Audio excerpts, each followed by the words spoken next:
keys to the city, baby. When you see us, so you know you really viewing greatness in the making. Double up on facts we stating. Podcasting, cruise control, city, state, the nation. So what you saying, what we saying, prime information. Facts, keys to the city, we unlocking the statements. Streaming every Friday. And ladies and gentlemen, we are back. Clovercrest Media presents Keys to the City. We're streaming on all social media platforms at Keys to the City. So comment, like, subscribe, or share. What a weekend we got for you in the NFL. But we're going to start off with baseball because there is a much needed race going on and a huge race in the AL. I know that the NL has their own little race going on, but the AL East specifically has a huge race going on with 3 teams fighting for 2 wild card spots. We'll talk about Aaron Rodgers. Is he more worried about what the media thinks of his perception, or should he be worrying more about his play? We'll also talk about the Tampa Bay Buccaneers. Have they finally maybe met their true matchup in Los Angeles Rams? And the New York Giants, once again, struggling to start off the season 0-2. Could they go 0-3? And what does that mean for Big Blue's future? But like we said, we're going to start off in the diamond because there is a huge rivalry in baseball, one of the biggest rivalries in all sports, as we know. And this year it doesn't get any better, as you have coming down to the final 10 games left in the MLB season, and we have a battle for 2 wild card spots right now, 2 wild card positions, and that's what it comes down to. It's the New York Yankees versus the Boston Red Sox versus also the Toronto Blue Jays. We're going to add in the Blue Jays because they are the 3rd team, and they are right on the cusp of making that 2nd wild card. So, the Yanks have struggled entirely this entire season, it seems like, against only the AL East.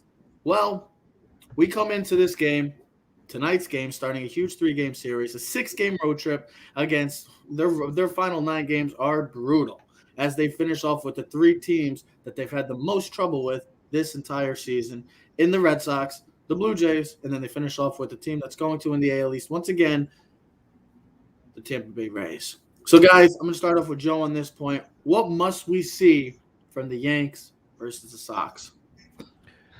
Well, here's an interesting fact about the Yankees. They're 10-49 when they're down 3 runs at any point in a game. That's the 4th best record in baseball. I don't want to see the Yankees fall behind, although that seems to be their recipe to win, especially when it comes to the Red Sox. Yeah. I think especially you can't waste a Garrett Cole start. This can't be a loss. They've got to win the game tonight. That's an absolute. I think that sets the stage. And again, the pitching matchup the rest of the weekend, I think, favors Boston. So if I'm the Yankees, got to get tonight. I think you got to sweep this series.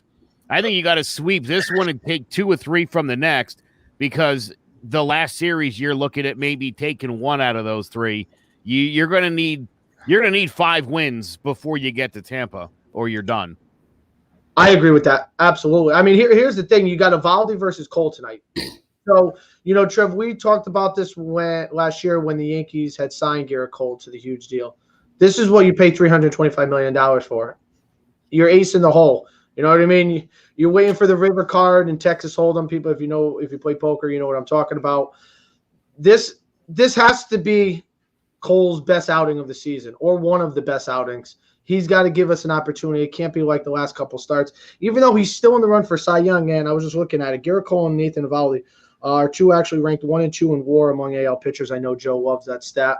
But listen, maybe we're on the upstick. And I say that with guard of streaking. We've talked about it consistently from day one. This team is a roller coaster. Lose 20 out of 30, win the next 40 out of 50. You know what I mean? So we just swept Texas. It wasn't pretty, but we got the job done, something that we don't do a lot of this season. For some reason, we can't sweep teams. But hopefully this is the streak where Joe says you win. Even if you win 2 out of 3 against, you're going to have to win at least 2 out of 3 in all these series. I think. You also have to take in consideration, just like Garrett Cole. Last time we saw Cole, he got absolutely roughed up by the Cleveland. Which means you can only go up from there. So here's a stat that I think is pretty interesting, and a good telling story of the Yankees. you look at the Yankees overall throughout the AL this year, they're 22-10 against the AL Central, 22-12 against the West, 12-8 in interleague.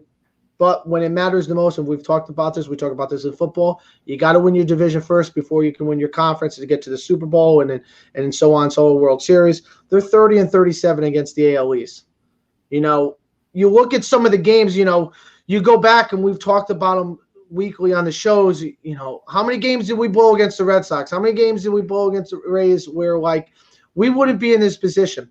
Now, Joe, do you remember about 3-4 weeks ago, we were talking about where the Yankees would need to be to make the playoffs? Wasn't it like 92, 93 wins?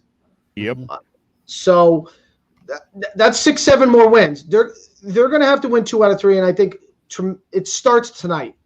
They have to win tonight.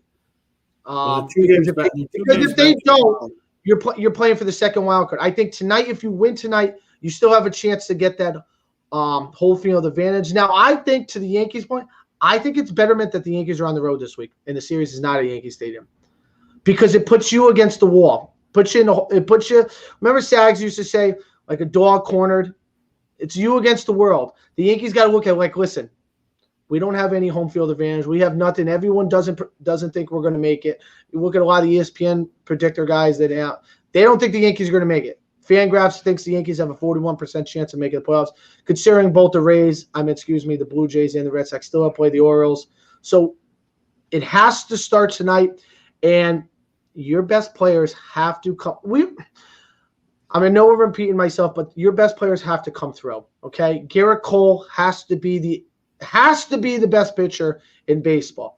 Judge has to play like the MVP candidate, because you know guys like Bogarts and Devers are going to play really well. Guys that you traded for, Rizzo, you know, Gallo. We can't be 0 for 3 with 3 Ks. We have to be clutch, and we have to be flawless on defense. This is plain and simple a win or go home series for the New York Yankees. It doesn't. You don't need to think about anything else after this series. You don't need to think about the Blue Jays or the Rays. If they lose this series, and if they lose 2 or 3, you can pack your bags. I don't care. I just see that this season's it comes to a conclusion, because this is your golden opportunity. You want to get to the playoffs. What better way than to go against 3 of the top teams in the AL? You're going against the best team in the AL during this 9 games left. Then you're going to play the team that your arch enemy, the Boston Red Sox. And then you play the team that finally has put it all together with that young, great talent in the Toronto Blue Jays. Guess what? There's no time for excuses. There's no time for, we'll play better next time. No, it's literally what I say all the time. It's put up or shut up. It's a win or go home series. If they lose this series, you can kiss it goodbye. You can kiss Aaron Boone's experience with the Yankees gone. Then this team will start figuring out what they have to do. And according to the Yankee fans, they're going to sign every free agency this year, because that's what us Yankee fans think. That's how idiotic we sound as Yankee fans. Let's just go get Salvador. Let's just go get Matt Olson. Can you just stop with that? Because that's all for comments. Because I follow an NBA page. No, there's actually people that think. That's a scary thing. No. I think, listen, that's just people saying, like Skip Bayless, saying stupid crap just to get a rile. Do you realize, I was following one of the NBA pages, do you know someone asked if LaMelo Ball is better than Magic Johnson? Someone asked if or whoever the Ball kid is, the one that plays for the Pelicans, now for the Bulls, doesn't matter what ball it is, put all 3 balls together. They ain't better than Magic Johnson. On his best, they had his father in there. This is a win or go home series for the New York Yankees. Needing to get the job done. It's no more inconsistent play. You want to get to the playoffs. Well, it starts tonight. And you got Garrett Cole going. You got your workhorse. You got your alpha guy going. It's time to put up or shut up. And if you don't want to, well, then pack your bags, say goodnight, and get ready for next season. Because this is the idea. This is what you want to see if you're a New York Yankee fan. If you want to get to the World Series, if you want to beat the teams like the Astros, the Dodgers, the White Sox, just teams like that, big-time teams, then you're going to have to go against this rough patch right here, which is this 9-game skid, or I'm not even say skid, but just this 9 games of going again. I feel like the Yankees keep losing. I know they just won 3 games, but the way they've been playing this year, and I've been saying it every day, is just, or every show, Right. is just the inconsistency. There's no more time for inconsistency. They need to just go out there, play their game, and hope that, let's see if all the chips fall in their lap. Because they are playing, I don't know if you realize, Joe read the article. The Yankees' next 3 opponents all are 1, 2, and 3 in the runs scored in Major League Baseball. The top 3 scoring teams in baseball are in the AL East, and they don't include the New York Yankees. The Yankees are 20th in Major League Baseball. I'll say one other thing because I know Joe will have an opinion on this. Aaron Boone's coaches for his job as well. He's got to make smart decisions, and we talked about it last week. If it comes down to having the lead in the game, make some defensive substitutions, give up the bat for defense because defense is just as important late in the game as pitching and hitting. Just like football, special teams is just as important as offense and defense. Yeah, 100% right. This has got to be one of those series where, and he does this sometimes, where Aaron Boone starts trying to outmanage himself. We don't need that. And you're right. You know what? Start the game off, with Sanchez and Glaber in the field, and end it with Tyler Wade and Kyle Higashioka. I'm fine with that. The Yankees the other night, again, Gary on the bench, him and Higashioka, the first Yankee catcher teammates to have an extra base hit, RBI in the same game ever. Crazy. I want to take back something I said. I did say the rest of this series favors Boston, and I don't know that that's true. Garrett Cole, 0-2, 7.20 ERA in 2 starts against the Red Sox. But you do have Nestor Cortez, the de facto ace, going on Saturday, and Jordan Montgomery, who's got the 4th lowest ERA in the American League since the All-Star break, pitches on Sunday night. So I take that back. Well, here's the other thing, and I know Trevor wants to finish this up quick. The Yankees are, sadly, but they are getting it back. All the big guns are coming back. You got Cooper back. You have Severino, looked good the other night. Chapman looks like he's back on, the top of the mountain, or at least for now. Eliza, all the big guns that we thought we were going to have at the beginning of the season are all back. So, let's rock and roll, and let's see what happens. By the way, 139 games played for Aaron Judge, 130 for Giancarlo Stanton. So let's cut the injury-prone bum idea. They've been huge for the Yankees this season. And Stan's a better player when he can play the outfield. And I think the Yankees have to consider that going down the road, to start him slow in April, maybe once or twice a day, and as the season goes on, 2 times a day, 3 times a day, because I'd like to see him play the field more. And I think next year the Yankees should go Judge and center with Gallo and Stanton in the outfield, and have whoever your 4th outfielder is going to be, if it's Greg Allen or one of the other younger guys. Yankee fans need to stop worrying about Aaron Judge and Giancarlo Stanton struggling. Those guys have come up clutch for the New York Yankees this year, and let's hope that they get to the playoffs so they can continue that clutch streak that they've been giving us all season. Speaking about worrying, we talk about athletes nowadays. There's some athletes that from fans get a lot of hate for some odd reason, and for some good reason. Guys like LeBron James, guys like Tom Brady, guys that have just done their job and have dominated the game. The only thing that I could say about those guys, there was one point that I couldn't stand. And now you come to a point that you're saying you just got to admire and appreciate the greatness. Then you got other guys in the sports world that you just don't like because they always whine, they always are complaining, they're always worrying about somebody else. And there are 2 guys specifically. I'm not talking about one of them, but one of them is in this conversation. It's Aaron Rodgers and Kevin Durant. This is how I compare this to in the sense of Aaron Rodgers. Aaron Rodgers reminds me of the Kevin Durant of the NFL. So talented, so amazing, yet gets injured, but also worries what other people think about him. Where you have guys like LeBron, you have guys like Brady that are unbelievable, all-time greats. We already know Brady's the greatest of all time in the NFL. LeBron could go down as the greatest of all time. But one thing that they both have in common, and that's not the ranks, not the greatness. They don't let anything bother them. They block it out.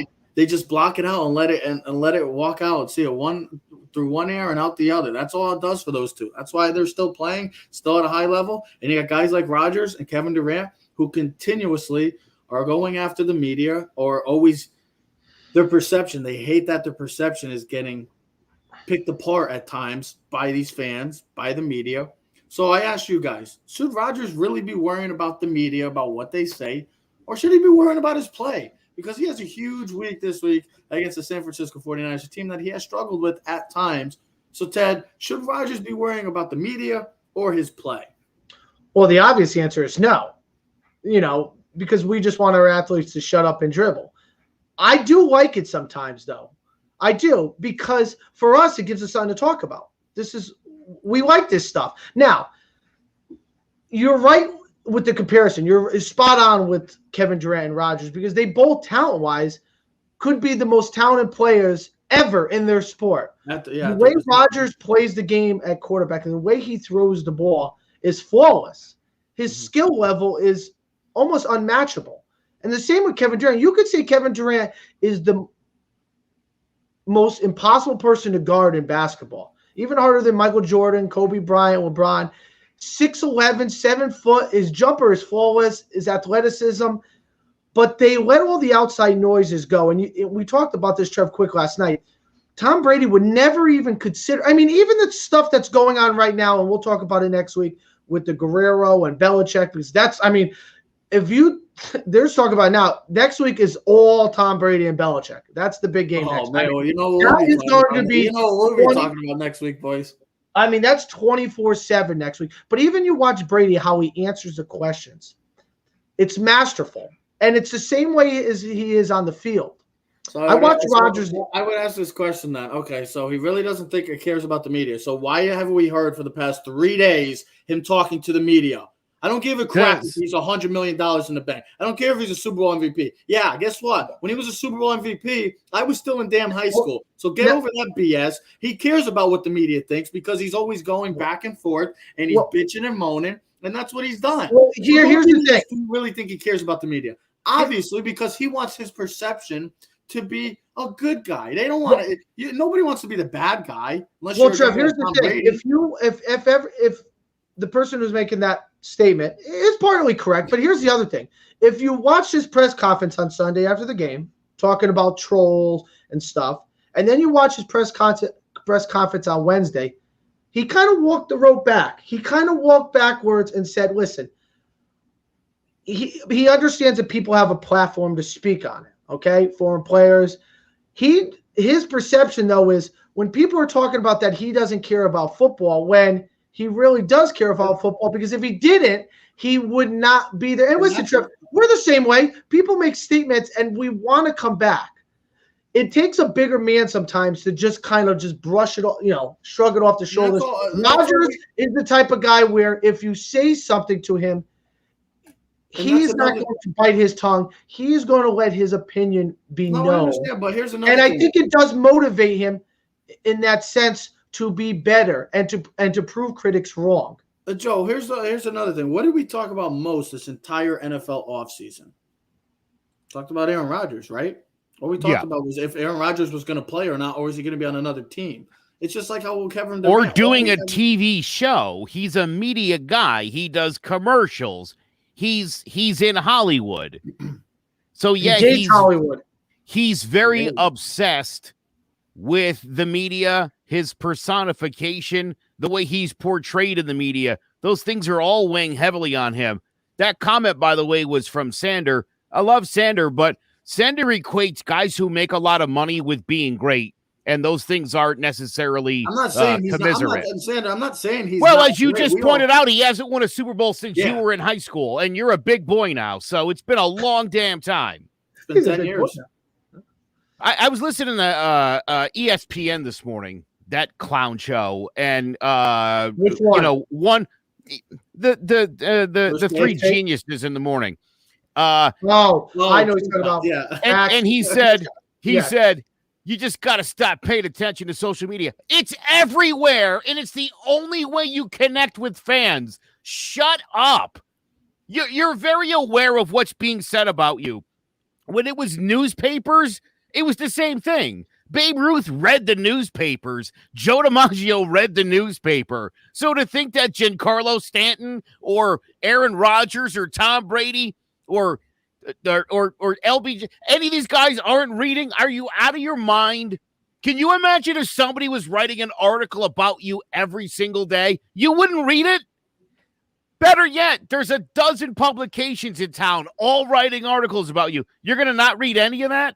I dare you. And Rodgers is just one of those guys that speaks on it because that's who he is personality-wise. Other guys don't. Listen, he is Joe, you said it right. He's a Hollywood guy. He's a TV guy. Not that Tom Brady isn't, but that's who Rodgers is. Listen, we all have friends where, like, incidents happen or people say crap and you kind of just bite your tongue, and then there's other people that come back and you're like, and it makes the situation worse, and it kind of makes their point even more valid. You know what I mean? You're like, why don't you just shut up? But that's not who he is. But I get what he's saying because I listened to all three of his press conferences. I listened to the Sunday one, where he was like, yeah, I got you guys. I told you I was good and I'm great. But then you listen to Wednesdays and he's like, listen, I understand everyone has a platform. People are going to talk about me. But I want the truth to come out.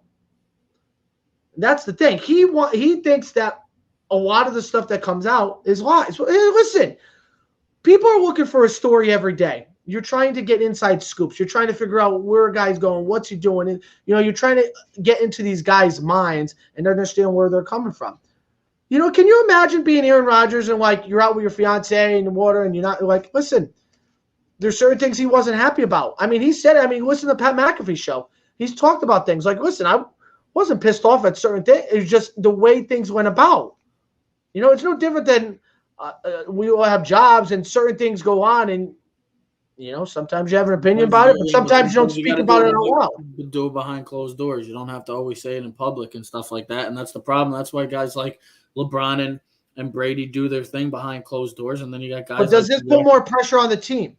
I would ask you both. By him speaking about situations, does this put more pressure or onus on the team? There's going to be pressure on this team the entire season because of the way he handled the way both parties, I should say, not just Aaron Rodgers, but the Green Bay Packers organization this offseason, how they handled this whole situation throughout the entire offseason. So the pressure is going to be on this team no matter what happens. And on top of it, they're just coming off of 2 NFC Championship appearances. So the only highest you could go is to get to a Super Bowl and win a Super Bowl. You can't go any far. You can't go back. You can't take a step back. And knowing that Aaron Rodgers' time as a Green Bay Packer looks to be coming up by the end of this year, the pressure is going to be on this team. This is going to be one of the most watched teams of the entire NFL season because of Aaron Rodgers, because of the whole situation that was handled throughout the offseason. And they got to figure it out. Because, they won on Monday night, but who cares? It's the Detroit Lions. The Detroit Lions are not going to be going anywhere. They played a tough game, but there's a lot of concerns for this team. And to Rodgers just adding more to it just feels like he's adding more fuel to the fire. Jojo? Yeah, listen, Aaron Rodgers needs to start playing better, and he needs to get concerned about his team. But listen, you're the quarterback of a contender number one and of a legendary franchise in Green Bay. Mm-hmm. Of course you're going to be a bit of a media personality. It would be silly to think you wouldn't be. There's nothing going on in Green Bay. Right. Not for nothing. Like, half the city owns the team. Mm-hmm. Those people are super invested. They've got questions for the quarterback who, doesn't seem like he's all in. Those are all legitimate things. So, he should worry about the media. You need to worry about what the fans think. Because it will come back to bite you eventually. Listen, he played the perfect team this week. To finish up my thought, he played the perfect team this week to get back on the right track, the Detroit Lions. My thing is this. I don't worry about Aaron Rodgers. I really have never worried about Aaron Rodgers. He's one of the greatest quarterbacks. Go look at his stats. He's flawless. What I would be worried about, and I know we'll talk about down the road, is their defense. Against Jameis Winston and Jared Goff, they've gotten lit up. Now, that score was Monday night. I watched the game. It was a lot closer. There was a point where it was 21-17. Dan Campbell could have kicked the field goal to make it 21-20. He chose to go for it on 4th and 1. I would have ran the ball if you were gonna. I didn't like the pass pattern that they configured, but they didn't score. And then, Green Bay came down, make it 28-17, and then we know what the final score was. But we know if you're going to get back on the right track for the Green Bay Packers, the Detroit Lions are the perfect team to play. Well, And this week against the 49ers, who they do not play well against because it's a team that's very physical, punch you in the mouth. They don't match up well, but it'll be a great test for Green Bay, Aaron Rodgers. And, hey, listen, this could be a championship game down the road, depending on how things plan out. Well, speaking of Championship Sunday and championship matchups and true test of a matchups, well, we got the perfect matchup in the NFC. The Tampa Bay Buccaneers have been riding sky high since last year, since Trev predicted them to win a Super Bowl, and everybody thought he was crazy, but they ran house. They're on a 10-game winning streak. Now they go into maybe their true test of a matchup, going into where Super Bowl 56 actually will be played this year. And that is against the Los Angeles Rams, the new-look Los Angeles Rams, a team led by Matthew Stafford who's been playing great. This team overall has been playing great. Cooper Kupp looks like a number one receiver. This team has all the makings of a team that can dethrone the champs right now. So the Bucs, we've seen them in the first 2 weeks. Their offense, well, as per usual, as scripted, looks amazing and looks like it's not going anywhere. Yes, they will be out with Antonio Brown because of COVID rules, but that's fine. They still have Godwin. They still got Gronk. They still have Mike Evans. They still have a boatload of weapons on that offense. My thing is that defense. It's not the same defense that we've seen at Super Bowl 55. It looks like a defense that has been getting lit up so far. Dallas, Dak Prescott torched them. Matt Ryan even did pretty well against them at times, scoring 25. Except for the 2 pick sixes, they were right there. They were within what? Matt Ryan's lead receiver is Mario Edwards from the Tampa Bay Buccaneers with 2 touchdowns, 2 pick sixes. Think about that. But you see this matchup. This is a potential NFC Championship matchup. And there's a lot of great matchups this week. And we just talked about the Packers. They're playing the 49ers. We're not going to get into that game. You also got the Chiefs and Chargers, a true test for the Chargers. Are they going to start off 1-2? And then you got the Monday night game in the NFC East between the Cowboys and the Eagles. But this is the matchup that we want to focus on this week because this is the possibly NFC Championship preview. So I'll ask Ted. I'll start with Ted. Have the Bucs met their match with this weekend's matchup against the new-look Los Angeles Rams? Say that again. I apologize because I was reading something. I did hear is this the best matchup? Have they met their match? How about you pay attention? Pay attention, and then you can wait. What else are you doing? Yeah, what are you doing right now? I'll ask you a question. What else could you be doing right now? Well, I was reading stats about the game this week that Matthew Stafford was second in passing yards the first 2 games for the Rams, only behind Sam Bradford at 631. Matthew Stafford has played great. This offense has played really well. If you go back to the matchup last year, the Rams defense shut down Brady in this offense last year. Now, I know this is a much different team than it was last year. They have built such a chemistry. You could just see it in Brady's, just his whole persona and the way the offense is run. You could see that they're all on the same page. It's so much smoother. The chemistry is there where last year, listen, there was COVID, the way the whole season, new quarterback, new system. The Rams play, I believe, the second most zone coverage in the league, and it gives Brady fits because their eyes are on Brady. They have the defensive line to give Brady pressure with Aaron Donalds and Brockers. They have the secondary to match up with these guys. This is I believe I had this as my NFC Conference Championship, and I had the Bucs winning, and I think partly due to the Bucs having the number 1 seed. Brady's won in 41 different stadiums. Of course, he hasn't played in this stadium, so this will be a new challenge for him. But, Joe, we've talked about it before. This is why you bring Matthew Stafford in. This is why you bring Matthew Stafford in over Jared Goff, to win games like this. Significant. And I think this game has, I know it's a 17-week season, but week 3, you look back at certain games, you wonder why a team had the 1-2 seed. This game could be a telling story. Listen, let me ask you this. If the Bucs win this game, when do you see the Bucs losing? Next week. They're not losing to the Patriots. Here's my thing. I think the Bucs lose this week.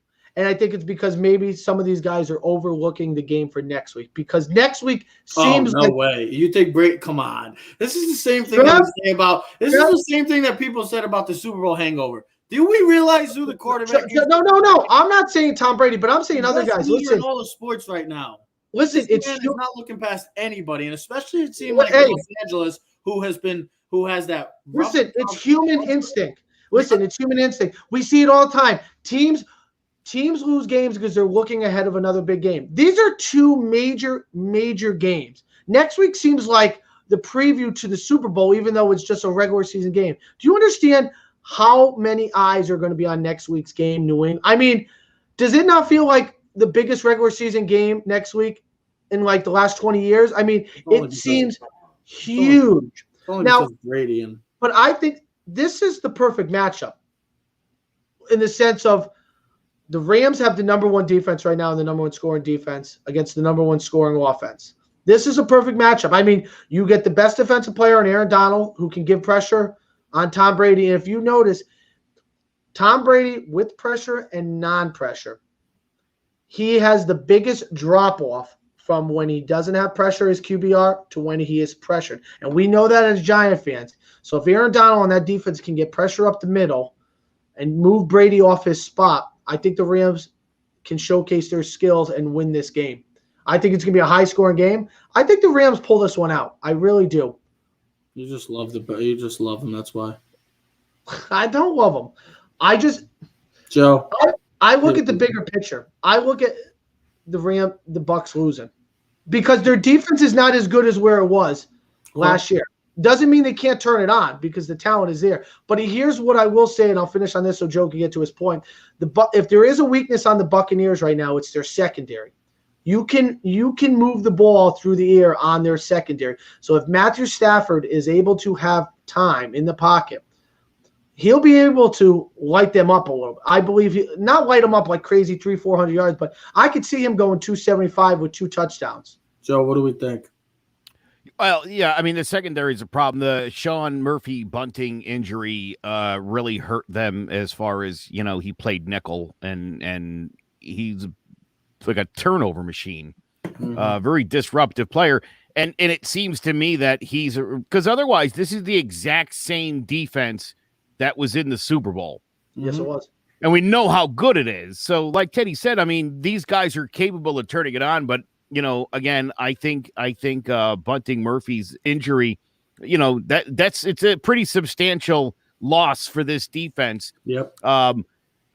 He's a physical corner. Yeah, that said, I do think that the Bucs pull out a close one here.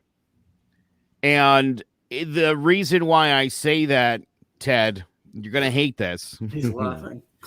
I'm just not ready to anoint Matthew Stafford. If he wins this one, I'll be on the Stafford train officially. He's got to wait for a big win. He's got to wait. I tell you, the line came out, and I know, Trev, you hate to hear about this because you're not – but the line came out with the Rams favored at -2.5. It went within 24 hours to the Bucs favored by 2.5. Now I believe the line is back down to -1.5 favored by the Bucs. So I know you don't really care about that, but that just speaks a volume of where people's minds and money is at with regards to these two teams. Because I think Bucs are the best team in the NFL. Oh, absolutely. But this is a proving point for the Rams. They're home. This is why you bring Stafford in. Hold on. This is not a proven point for the Rams. This is simple because the Rams have been here for quite some time. They've been a perennial NFC contender since Sean McVay has taken a stand. This is all in on but don't you think they're a better team now with Stafford? No, but this is what it all comes down to. This is all on Matthew Stafford. We traded for you, traded our entire future on top of all the future that we already gave away a long time ago for guys like Jalen Ramsey and stuff. So they don't have a first-round draft pick. We traded all of this for you for moments like this, for situations like this. Guess what? Your time in Detroit, it's over with. Now you're in happy land. You're in a happy place. You need your own happy place. Come on, Happy Gilmore. Matthew Stafford's got his own happy place now. He's in LA. Now you're going against the champs. And probably maybe besides next week, maybe one of the most watched games of the entire regular season this weekend. It's time for you to deliver that we've all been hearing that Matthew Stafford played for Detroit. Well, this is it. This is finally your opportunity to put your talents on display against the GOAT and the team that, to many, could repeat as Super Bowl champs. This all comes on Matthew Stafford. The Rams are going to play their game. The defense is going to play their game. They're going to punch them in the mouth. They're going to get after Brady. The offense is going to do the thing. But it comes down to Matthew Stafford. That's the one person that we've talked about this entire offseason, and he's one of the top 10 players that we all had in our list that faced the most pressure coming in because he came to a team he went from nothing to a team that has a chance to win a championship. It's on you, Mr. Matthew Stafford, and now you have the opportunity to put your talents on display against the champs. That's what I got. So you guys both think the Bucs win? I mean, I'm not changing my mind about the Bucs. I've been on the Bucs since last. I'm not a Bucs fan, but I've been picking the Bucs because I just see how great this team is. When you got a guy like Tom Brady, you're in any game, and trust me, they're taking one game at a time. They're not thinking about next week because when you got a guy like Brady at the helm, they're not thinking about next week. I just think the Rams.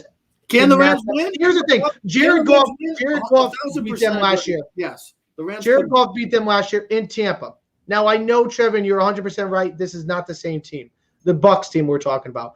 But I also think the Rams team is better, too, with Matthew Stafford. And overall, I think this team is better. Now, and I believe that this Rams team has the defense to match up with the Buccaneers offense. And that's the key. Can you match up because the Bucs have so many weapons, Trevor, like you said, with Gronk, with Evans, with Godwin, with Scotty Miller, with O.J. Howard, with Kim, you know what I mean? They have pieces.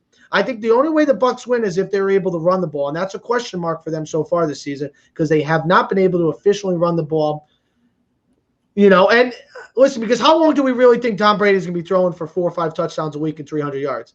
I mean, do we really think he's my fantasy quarterback, so I don't really care. Listen, here's my question this week. I got a question before we get to the last question. This is a true hurry up. I have Matt Ryan and Tom Brady. Matt Ryan's playing the Giants this week. Tom Brady's playing the Rams. Who are you starting at fantasy? Brady. I don't know. I have Brady and Rodgers. What do you think I should take? I would start Rodgers. I know I'm in a situation on one of my teams where I was considering Matt Ryan. Oh, maybe over Justin Herbert?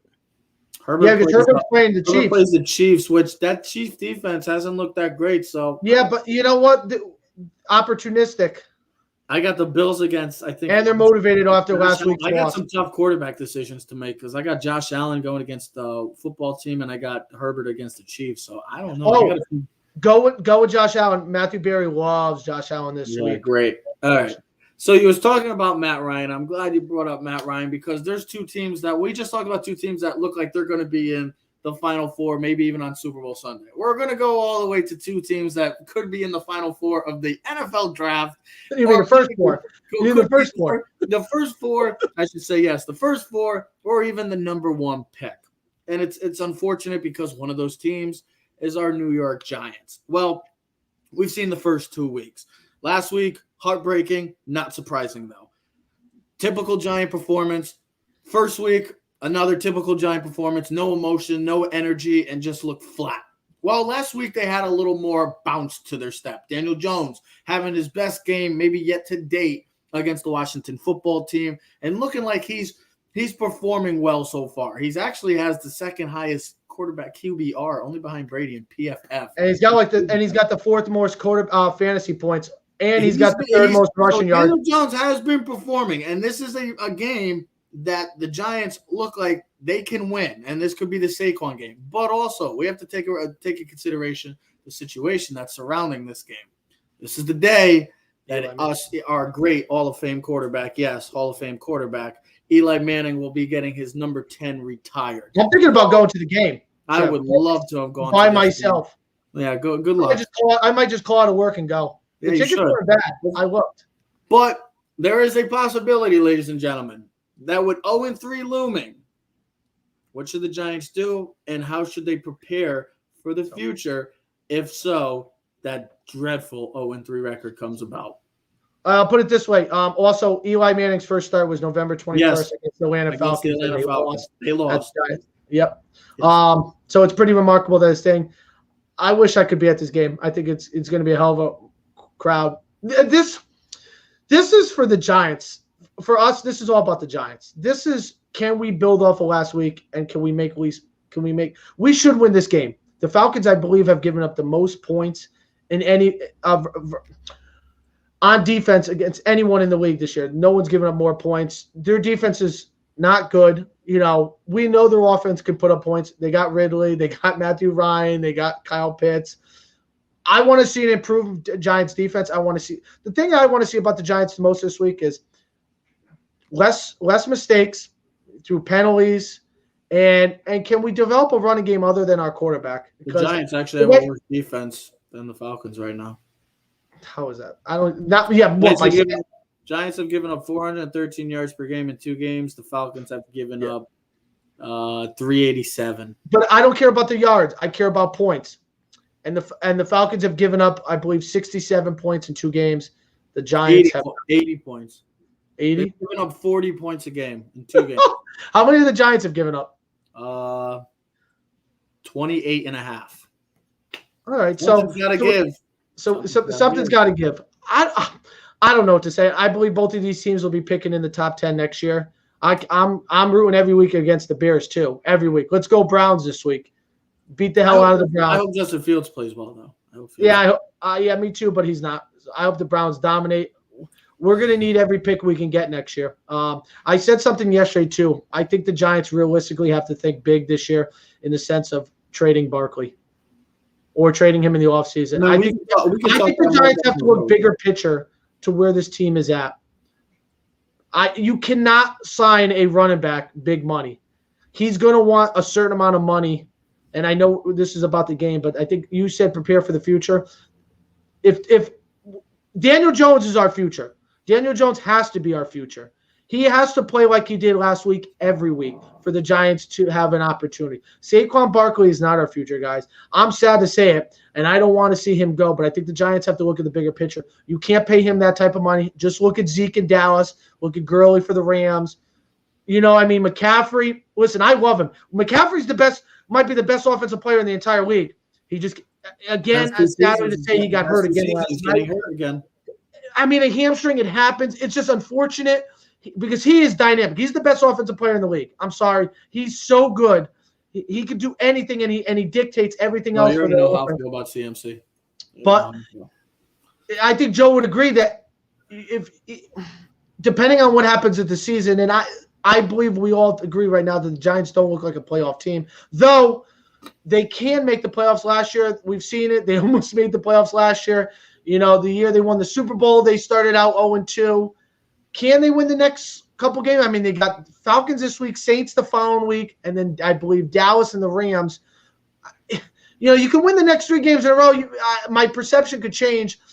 I just want to see a better overall game for the Giants. I want to see everything put together. I wanted to see the defense play like they did last year. I want to see the running game to come back to form, and I just want to see the less mental mistakes. You know what I mean? Let's not beat ourselves. If someone's going to beat us, let them just beat us. Enough teams do that to us. Can we just not beat ourselves? Can we just find a way not to screw it up? You're asking a lot there. Well, listen, we have seen this team find amazing ways to lose over the last couple of years, and really since the late 70s, the Giants, take out some successful runs in the 80s and during the Eli run. It's pretty much that's what it's been. And this is one of those games where the Giants should win. There's every reason to think they will win. And typically when you get into those games, they end up finding an amazing way to lose it in the last 10, 20 seconds of the game. Mm-hmm. I'll say this. Atlanta's offensive line is atrocious. If you think the Giants have a bad offensive line and have offensive line issues, where do you get to look at these guys? The problem, though, is I see it, Teddy, is we don't have the pass rush to take advantage of how bad that offensive line is. That's my biggest concern. That's why I want to start Matty Ryan, because I feel like he's going to have all day back there to throw. Imagine if we drafted Micah Parsons, Trev. He could be our pass rusher.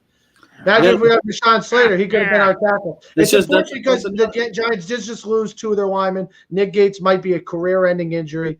And And then Shane Lemieux's out with a That's another on thing that the patella Giants tendon. have to prepare for is the future of draft. I mean, the draft picks that they've took in the past couple How many of years screw ups have we had? have been some questionable, even starting with the Jerry Reese days of them selecting guys like Eli Apple and just Evan Ingram, a guy like that, where you probably didn't need to. Saquon Barkley could be in that mention if he doesn't.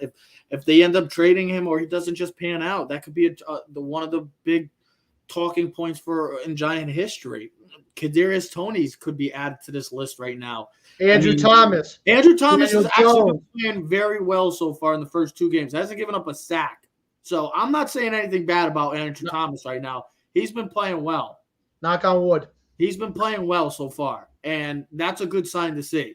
My thing is with the draft picks, they have to figure out that's another situation why the Giants have been in situations like this where they've been losing. The draft picks haven't hit. They haven't panned out. And it's just been a huge discombobulated mess. The Kadarius Toney pick looks dumber and dumber each passing week. I think he just hurt his ankle too in practice this week. I read in the post last night. And then I heard Judge had a talk with him with regards to the offense. This will be like a guy that they signed this offseason, John Ross. Speed, could do it all in college. Won't ever pan out in the Also, you guys saw that Kenny Galladay came out and did say that he was yelling at Garrett. Yeah. It wasn't Daniel Jones. It was Jason Garrett. But Jason Garrett said he understands. It's frustration. The best part of that story was when everybody thought he was yelling at Daniel Jones. People were like, oh, no, the discontented wide receiver. And then he was like, no, I was yelling at Jason Garrett. And everybody collectively was like, oh, yeah, okay. And that was the end of it. That's the end of it. I guess that's good, though, right? It is good on the one hand, but again, it's like, I guess we all universally know Jason Garrett's an idiot, and why he still continues to call plays for the Giants beyond all of us, I suppose. Because I think that Jason Garrett's trying to screw us. I'll tell you, he's still a Dallas guy. Giants got to figure it out. This is a much needed victory because if they don't win this game, guys, I don't know when the Giants are winning a game. I could see if they don't win this game, it could be a long 17-game season, and that's not a good sign for Daniel Jones, Saquon Barkley, definitely Coach Joe Judge. Jason I got Garrett, news for you, Dave buddy. Gettleman. It's going to be a long season, whether the Giants win this game or lose this game. If they blow Atlanta out by 40, it's still going to be a long season because they still got to try to win next week. The Giants never do that, but listen, I just want to see overall better play like we did last year. Even when they were losing at the end of the season or they were still fighting, competing, and playing better as a team. Well, you want to know the net? Hold on, before we end the show, I'll give. Let me guess: Falcons, Saints, Cowboys, Rams, right? Yeah, Carolina home at the Chiefs, against the Raiders, at the Bucs, Eagles, at Dolphins, at Chargers, Cowboys, at Eagles, at Bears. Guys, I look at that schedule right now with the way this team is. I see the Falcons and the Bears as the only wins right now. I don't even see maybe 4 or 5 wins. But you know what though? We don't see it, and then we're going to look back at 8 weeks. I know. How would the Giants? I know. Listen, because the Giants lose games they're not supposed to, and then they win games they're not supposed to. They're going to go into Arrowhead. They're going to go into Tampa, and they're going to beat the Bucs when the Bucs have been like on a 19-game winning streak, and they're going to beat the Bucs on Monday night. Oh, Trev, you'll be flying home that night. What? The Giants-Bucs game. Oh man, I get to be watching on the plane. You'll be landing. You'll be landing at halftime. I'll watch it on the plane. Joe, he's coming up for Dad's Hall of Fame thing, so we'll have to meet up. Oh, heck yeah. Joe, I haven't seen you in over, I don't even know. He's up here from November 18th to the 21st, and my dad's getting inducted to the West Haven Hall of Fame. 22nd, whatever. So we'll have to set up something. Trev, maybe we'll bring him. We were talking about maybe that Sunday. We'll go down to Monday. Maybe we'll have Joe come down for the Sunday 1:00 games at Randall's. Maybe that Monday, too. Never know. Maybe I want to go. Maybe. We'll see what happens. Just stay with you guys for the weekend. We got room. Yeah. That'd be dangerous. Yeah, it would. But we'll see what happens. A huge weekend in college football as well. Huge weekend for New York baseball fans, or New York Yankee fans, I should say, and a huge weekend for New York Giant fans. A lot is happening right now in the sports world. We'll see how it happens. We'll be back next week to discuss all of week 3. Do the Giants finish and start off 0-3, or do they get finally a win for Eli? Let's hope that they win for Captain E. Can only hope. And we'll see how the Yankees pan out in Fenway. Ladies and gentlemen, we are Keys of the City. We are streaming on all social media platforms at Keys of the City. So comment, like, subscribe, or share. Clovercrest Media presents Keys of the City. We are out. Yeah. Keys to the city, baby. When you see us, so you know you really viewing greatness in the making. Double up on facts we stating. Podcasting, cruise control, city, state, the nation. So what you saying, what we saying, prime information. Facts, keys to the city, we unlocking the statements. Streaming every Friday.